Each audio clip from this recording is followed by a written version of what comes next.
안녕하세요. 1월 30일 목요일입니다. 설날 잘 보내셨겠죠? 저도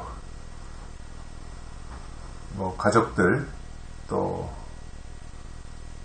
다 모이지 못하지만 일부 형제들 이렇게 만나서 덕담도 나누고 세배도 하고 설날 예배도 드리고 했습니다. 모두에게 아주 유익한 이런 설 명절이 되면 좋겠고요. 오늘까지 설 연휴가 이어지는데 아마 이번 주 내내 내일도 쉬는 데가 있다고 하니까요. 그러한 휴식을 취하면서 재충전하는 그러한 계기가 되면 좋겠습니다. 오늘은 고린도전서 14장 10절과 11절입니다. 세상에 소리의 종류가 이같이 많되 뜻 없는 소리는 없나니 그러므로 내가 그 소리의 뜻을 알지 못하면 내가 말하는 자에게 야만이 되고 말하는 자도 내게 야만이 되리니.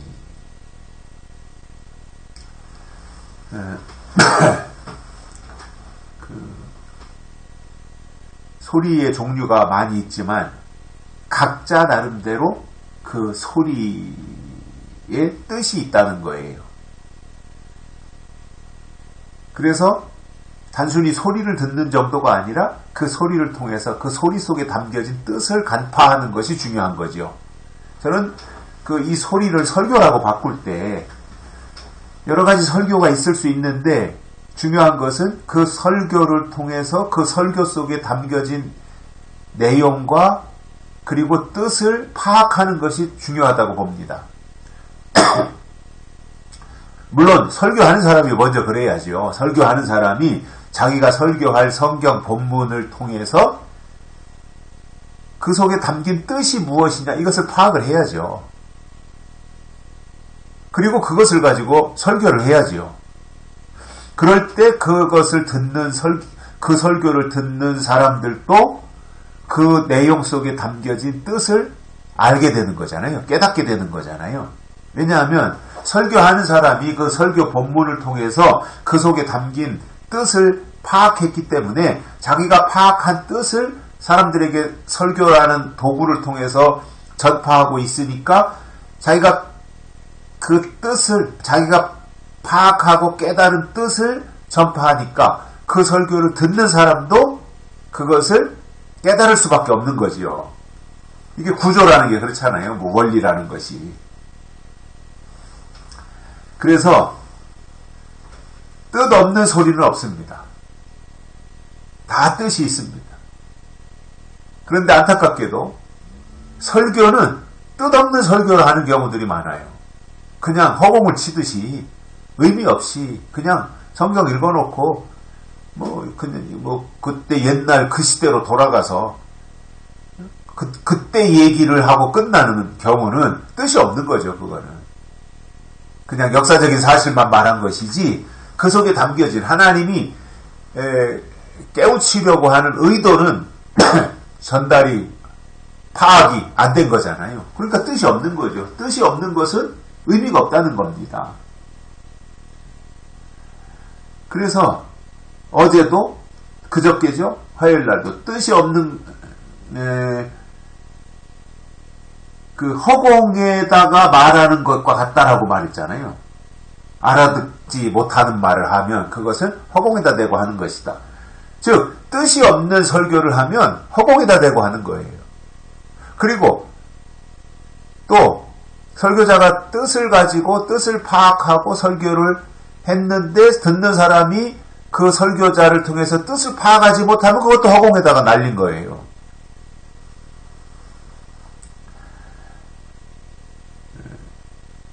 중요한 것은 소리는 그 속에 담긴 뜻이 있다는 겁니다. 그리고 그 뜻을 파악해야 된다는 의미가 됩니다. 그래서 11절에서 이렇게 말합니다. 내가 그 소리의 뜻을 알지 못하면 내가 말하는 자에게 야만이 된다. 내가 그 소리의 뜻을 알지 못하면, 즉 성경을 설교라고 말할 때 설교자들이 성경을 읽고 본문을 파악해서 그 속에서 본인이 깨닫고 은혜를 받고 그리고 그것을 통해서 설교하잖아요. 그런데 내가 설교를 하려고 하는데 그 성경을 읽어놓고 그 소리의 뜻이 무엇인지, 그 말씀의 뜻과 내용이 무엇인지 알지 못하고 설교한다면 그는 야만인이다 이겁니다.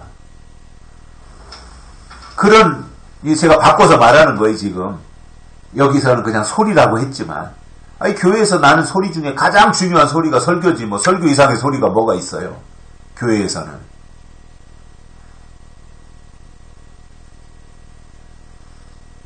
그래서 뜻을 아는 게 중요한 거예요. 뜻.